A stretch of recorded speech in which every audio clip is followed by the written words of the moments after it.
our first episode of the Texas Border Chronicles. This is a community affairs program. The local leaders talk about issues affecting Laredo. We're really excited about being here today, and I do have a good friend of mine here as well who's going to help us out with the show. Juan, thank you for joining us. Juan Rodriquez. I'm glad to be here, Judge. Well, thank you for the invitation. Thank you for being here. Today's topic, though, as you know, Juan, is about the USMCA, which is the United States Mexican Canada trade deal. This is going to be considered by Congress this fall, so it's supposed to be considered. The three countries have already signed the deal, except it has been approved only by Mexico, as you know. We still need to have Canada and the United States to approve it. As you know, it does change the NAFTA from NAFTA 1 to the original one to the new one. 1994 was signed by the to the countries. new one. So it's really a very long trade deal, a very technical deal. It brings in new topics that wasn't there before. It was the currency chapters are there, the pharmaceutical chapters are there, the automobile chapters. All of them have changed as well. Plus some new chapters, the digital services storage as well. So we got quite a few new chapters and rules that are applying here. I understand you were able to talk to our congressman. Yes, I did, and he talked a little about this. You know, they haven't did anything yet. Right. But they're expecting to do something this summer. I mean, this fall. Yes. And they're trying to try to see what happens. Everything together. And you got a video for that, right? Yes, I did. Well, let's go ahead and look at the video, and we'll be right back after the video. We support NAFTA. Right now, the House Democrats are negotiating with the administration to make sure that we have labor reform, enforcement, environment protection, and also the aspect that's important to us is to make sure that we have the pharmaceuticals, the right prices for drugs. That's what we're working on. I feel very positive that sometime this fall, we will have a vote. It will be supported by Democrats and Republicans, and we'll get it done. Well, apparently, Henry Cuad is in favor of the trade deal, of course, and he says it'll be done in September. As you know, Laredo has 5 ports of entry, basically. And 14 trillions, I mean, right, trucks daily. Yes, and 14,000 trucks that come to Laredo. And, of course, over $214 billion worth of goods that go through here, which is almost half of it, is just auto parts alone. Laredo is, of course, one of the biggest, if not the biggest, inland port between here and all the way to California and possibly to the United States inland port. And we'll be right back. We'll be interviewing Mr. Gerry Swelbel, who is in fact one of the original proponents of NAFTA 1 and now pushing the USMCA.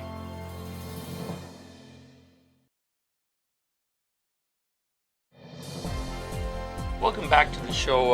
We're pretty happy to have Mr. Swelbel, Gerry Swelbel, who's here to talk to us a little bit about the new USMCA trade deal. We also have, of course, Juan Rodriquez, who's a reporter as well. One of the major, the reason we wanted to have you here, Mr. Swelbel, was because obviously you're one of the proponents of even NAFTA 1 back in 1992, 1994. And now almost 25 years later, you're still at it with this new upgraded version of this NAFTA. How does that feel? Was this necessary for us to go through this?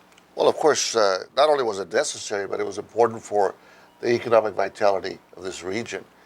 Back then, you may recall, Judge, that we were living with high double-digit unemployment rates.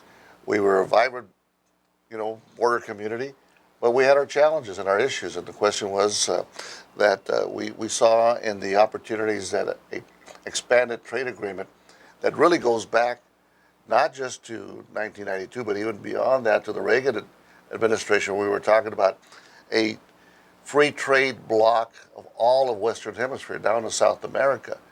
And the first phase was going to be North America, then into Central America, and South America. All of that of open markets that allowed more economic vitality and trade activity between all the countries.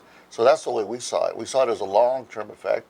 And I think 25 years of NAFTA have delivered that for our region much success. Right. Jobs, at the end of the day, it's jobs. And you can see it today where we have single-digit unemployment rate. Right. And I think all this hard work for many folks from the border, including here in Laredo, has paid off. Yes. And how's gonna work? I mean, how's gonna help here at the border, or a local economy? And Well, all that? I think it's important for everybody to recognize that we're a trade community. When you talk about it, we're trade services. And at the end of the day, we live with trucks, trains, airplanes. We're very fortunate that, I-35 begins in Laredo and ends in Laredo. That's really what I've always said for years. That really set us on the map, and really has become what is really the true north-south trade highway. So it's time to be refurbished, this kind of deal? I mean, Well, of course, it's important that we look at improving past agreements. NAFTA was not a perfect agreement, but it was a better agreement. We had no agreement between North America. that's right. So now we have USMCA, Right. and it is a new and improved version of NAFTA 1.0. So we believe that there'll be greater benefits under USMCA. Now, more than based on the new trade agreement, there's about 40% of all Mexican workers are going to start getting paid $16 an hour as part of the bigger deal. Of the auto sector, the auto sector portion. The auto sector. Do you think that the Mexican counterparts are going to be able to meet those conditions? Oh yes, I was fortunate to be involved in 8 rounds of negotiations on behalf of the private sector through the U.S. Chamber of Commerce. And that allowed me to participate in those discussions. So we were in the rounds of discussion, representing the private sector in a room next to the negotiators. So what would happen, the negotiators would be addressing an issue between Canadians, the Mexicans, and the U.S., and they would come out in sessions, and then they would meet with us, and we would exchange ideas and give our opinion. In there, the automotive sector was a major component because That is the biggest one here. well, especially for us in For us Laredo. down here in Laredo. We live. But for us, this port really is auto sector and electronics. So yes, it was critical that we paid attention to what was going on in the auto sector. So at the end of the day, the negotiations boiled down to what can we do, where you look at a certain amount of content that really would protect and keep or create jobs in that sector within North America, Canada, U.S., and Mexico. There are some critics out there that say, just last week, Mr. Trumpka, I believe the president of the AFL-CIO, just came out against it, saying it's unenforceable. And then you have that congressman down in the valley, Mr. Vicente, excuse me, Congressman Vicente Gonzalez, who mentioned he wanted a side agreement for safety for those truckers down. You're talking about matters dealing with Mexico. Would it be a mistake opening this particular juncture the treaty this particular trade agreement for more changes? Would that create more problems? Well, first of all, the agreement cannot be reopened. It's been negotiated. It's been signed. So what you got right here is now you get to the ratification phase. The understanding it has to be approved by the House As a whole. and then by the Senate. So Congress has that final voice of an up and down vote based on the structure of the negotiations. So it's not a matter of opening it. Now, there are some issues that if the 3 countries are willing to consider to incorporate into the agreement, and that's what this discussion is about. You've got all the members of the House. You have 2 committees of jurisdiction. On the House side, you have Ways and Means, and on the Senate, you have the Finance Committee. So here what you have, if you've got 435 members of Congress that say, hey, I like this, I don't like that, and I want this and I want that, well, you're not going to address every single one issue. That's why you have some caucuses or some coalitions that are put on the table, things that we want. We're really down to maybe other considerations of labor reform, enforcement rules. That's what you're talking about. The unions, AFL-CIO, wanting to really monitor that the labor reforms in Mexico and the enforcement of those reforms and what was incorporated into the agreement. And by the way, this has been the most labor-friendly agreement, and even better than NAFTA, the first NAFTA. So that those agreements, are enforceable. At the end of the day, we have 3 sovereign countries, and we agreed to the rules and abide by these rules. What we cannot have is one being able to do one thing and the other not. So at the end of the day, if Mr. Trumpka from the AFL-CIO wants to say to Mexico, I want to be able to go into Mexico, go into your collective bargaining agreements, review that you're doing what you've got. Mexico has the same right to do the same thing with the AFL-CIO. Yes. And the Canadians have the same right to do. So it's not one But the thing over is that the other. Congress did approve the fast tracking of this deal. So, and everything was supposed to be done by this particular trade office, and all the details were brought into them. There was a time period involved here. Now, what is the momentum good for it to be passed this fall? Do you think it's going to be passed, or are there some rumblings out there that it may be passed till next year? Well, I'm optimistic. I haven't been involved for 3 decades, basically, because we started way before, even after one was passed. We started with fast track, but right now, at the end of the day, we're in a political situation. Yes. Everybody wants to, play political football with all of these decisions. We are more polarized today than we were 25 years ago, and the environment that we're in is different. So, my view of this today, that is strictly political, and everyone's trying to negotiate what they can get out of it, and the timing of it is really a political calendar. We've hashed out on the facts alone.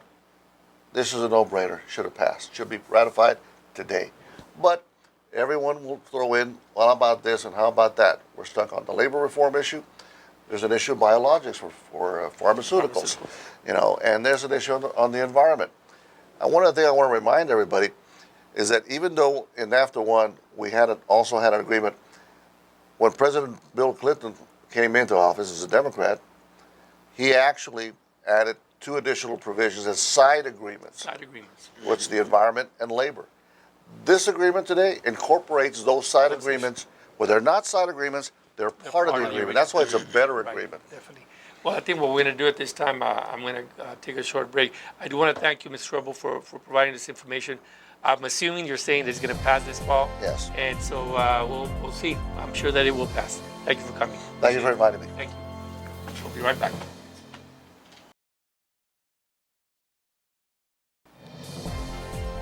Welcome back. We're very lucky to have very special guests this morning. To my right, I have Mr. Arturo Dominquez, who's one of our big custom brokers in Laredo, who certainly is one of the experts when it comes to this particular trade deal. And of course, to our left, we do have our county commissioner, our county judge, Mercurio Martinez, obviously, who has many business interests in Laredo, who went through the NAFTA 1, now going through the second one as well. And of course, we have our county commissioner, former commissioner Judith Gutierrez, who has many years of experience in real estate and other business interests as well. Welcome to the show. Thank you. Thank you for the invite. Thank you for your audience. Yeah, well thank you for being here. And good morning to everybody. Definitely. It's such a great morning. Hopefully they're having a good coffee. It is. Judge, you went through the first one, and now you're going through the second version of NAFTA 2.0. Why should Congress support this project or support this deal? We already know, all of us, that the international trade plays a major role to the economic base of our community. Okay? Even though I'm going to quote you some figures here, we already have surpassed those figures.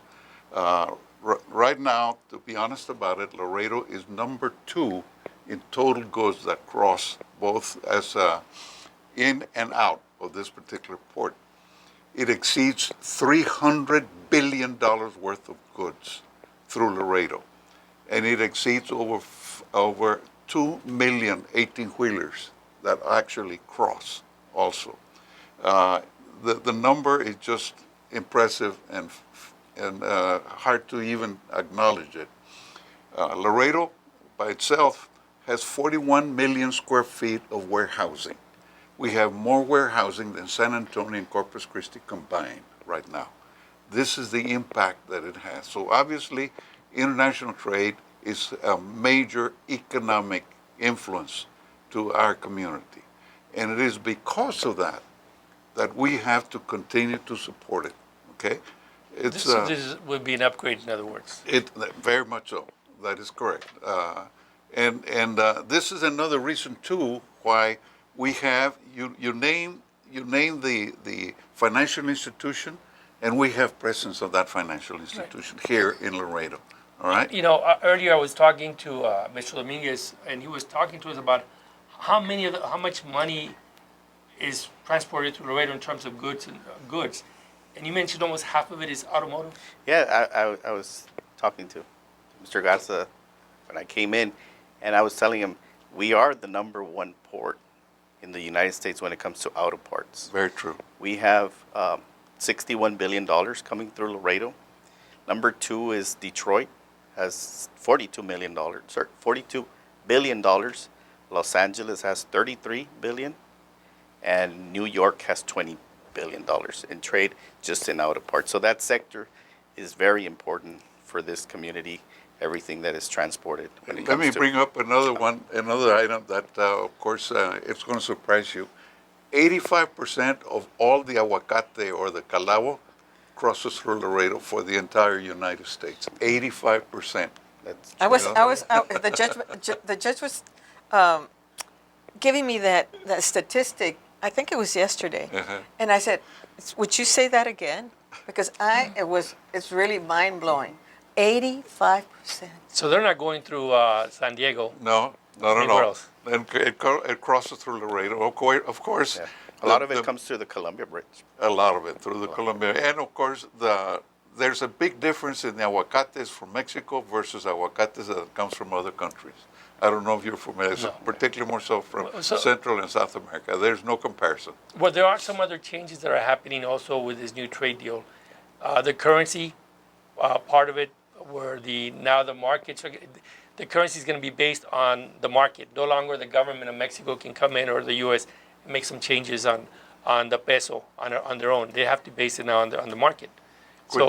Which is going to play a major role. Right. That is correct. Yes. Yes. That's the modernization part of the agreement. Yes. What about those people, though, who don't believe we should pass this particular trade deal?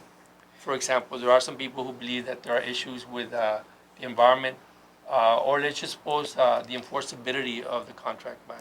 Well, By the Mexico. Democrats are the ones that are having problem with the agreement when it comes to environmental, when it comes to the labor laws, and Mexico went through a big reform in labor, and that shows a lot on their part that they want to get this agreement going. I think eventually, you have to address all those issues. They are so important, as it relates, to this particular trade agreement. And so I think that we all of us are so conscious of the environment and of Correct. course of labor issues, because there's different, the differences between our labor laws and Mexico and Canada, because it's a tri-country. So it's 25 years old, the NAFTA, and it really needed a facelift. Right. And it started with the Obama administration. They went to the Trans-Pacific Partnership, which the Trump administration pulled out of. But that was in the works already, the NAFTA 2.0, that's what they called In the it. modification of On the of modification NAFTA. of Right. NAFTA. And they pulled it out, and so they restarted it, but they renegotiated in 14 months. And I wanted to ask Arturo with regard to the major differences between the NAFTA agreement and this NAFTA 2, or what, The USMCA now. Yes, Yeah. the What we're going to do USMCA. at this point is take a short break, and we'll be right back. We'll continue our discussion. Thank you. Thank you.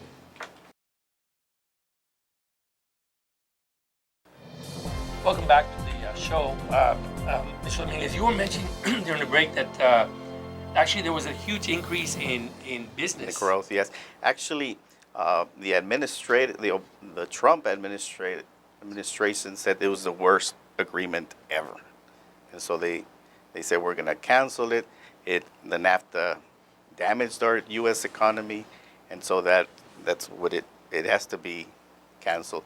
But actually, in the 25 years, it grew 600%. So that's a lot. That's business between- That's the business in those 25 years. You have $560 billion in trade in 2017. You have $100 billion just in trade between Mexico and Texas in 1 year. So the economy is pretty good when it comes to trade. But the key factors in the negotiation was competitiveness, was modernize the agreement, Yes. trade facilitation, and security and investment. And then when you can talk about security and investment, this was the sunset rule, which is very important, and shutting down the agreement every 5 years and start all over was not a good factor or a good process for the investors. You know, they want it long term so they can invest. And one of the competitiveness is the import of cars, the auto parts, and that's where they said, well, we're going to add a little bit more raw materials and labor to the auto parts up to 75%, and that's where it makes it more competitive among the region. And when we talk about region, means the 3 countries. And also, it means that it's, when it comes to investment, it's better. Oh, absolutely. And this one, in this particular, in the auto sector, this is for the investors a very good clause when it comes to Section 232 on the effect of imports on national security, like the one they imposed on the aluminum and the steel. Well, right there, Mexico and Canada are excluded from that. So they can impose it in every other country except Mexico and Canada. So that's a big plus for Mexico and Canada when it comes to investment. So you were mentioning earlier, Judge, that in fact you had the local banks and the local finance companies have a huge interest or investment here in Laredo concerning this particular deal. And we're very fortunate. Keep in mind that we are very fortunate that we have 3 banks that are literally locally owned. And those 3 banks represent in excess of $16 billion in deposits. And it is because of all of this activity that we also have the presence. You name the major bank in the country, in the United States, they have presence here. BBVA, as an example, Wells Fargo, Bank of America, Chase, all of these banks, okay, have presence in Laredo. Why? Because we go back again to the international trade activity, and of which a good 60% on an average happens to be Mexico accounts, Mexico deposits, all right? So these are things that cannot be ignored, and these are things that do continue to play a major role and major influence, right? And why do you think also, as a good example, why do you think that these 3 local banks play a major role with los agentes aduanales de la República de México, o sea, CAREM, la Confederación de Agentes Aduanales de México? Why? Because of all of this international trade activity. Keep in mind that between Nuevo Laredo and Laredo, a little shy of 1,000 agentes aduanales between U.S. Customs House brokers and agentes aduanales on the Mexico side. When I heard this, it was hard to believe, but we have more traffic on Mines Road than on H-35. True. That is a fact. 60% are trucks on Mines Road, and you have 60,000 vehicles going through Mines Road on a daily basis, and you have 58,000 on H-35. That says a lot. That says tremendous. Does that mean that that's where the local economy, I mean, That's it where matters? it impacts. Of course it does. And I think that we all realize, you know, you look at the numbers, simply, purely the numbers of the international trade. My goodness, I mean, it has to impact. And it's positive. A lot of people like Arturo, I mean, he knows, he's in the business, and he's a very successful, he has a very successful business for many years. I've known this for many years. But anybody that's in the business, where it's trucking or warehousing or whatever, you know, the custom brokers, everybody knows, you know, that this is the lifeline of this community, this region. Really, I think that sometimes up there in Washington, they miss the point of how much money is being generated for the U.S. Treasury. But they had a lot of experts in this negotiation. They had over 800 experts just to negotiate all this in 14 months. So it was something spectacular. I do want to mention one last point, if I could. That's the question of, there's a congressman in McAllen who just told us on Friday last week that he wanted to not approve this particular deal unless you secured transportation routes from Monterrey to Reynosa. Get the government to protect all those truckers and allow that particular traffic to come in. What would be wrong with that particular request? It's pretty hard to do that, but normally that type of people do not get involved with trade. They came after the fact. And he just wants something to be secured, but actually they don't mess with trade. The bad people don't mess with trade. That is correct. We know we have a brand new highway coming, or they added from La Gloria to Nuevo Laredo, a new highway, which is going to help our traffic flow. But that was the only highway that was allowed in Mexico to be built with government money. It's still a toll road, but that's one of the few highways that they're going to build at this time. What we're going to do is we're going to take a short break right now. We'll be right back with our panel.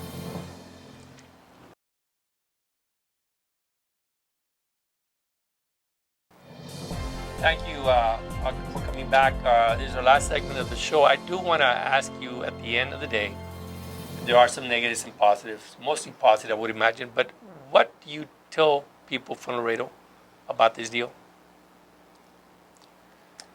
It's, we, obviously we cannot ignore, all right, our international trade activity.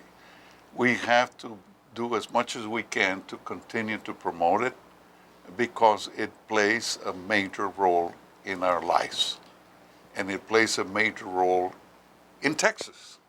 We cannot ignore that, okay? We'll be in Washington soon on the 22nd in a government affairs conference with all the brokers of the United States, and we go lobby whatever we need. And part of that is the USMCA. You need to lobby that. You need to lobby that. Let me bring up a point that I think it's important that we cannot ignore, and that because of it, we have always had continued positive numbers, and that is the port of Lázaro Cárdenas. Yes. The port of Lázaro Cárdenas is so deep by nature that it brings the largest container ships of the world.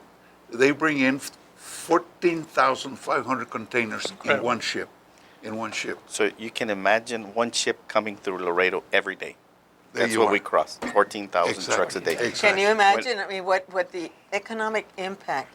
And you ask a good question. What do you tell the people of Laredo? I think the people of Laredo know the economic impact.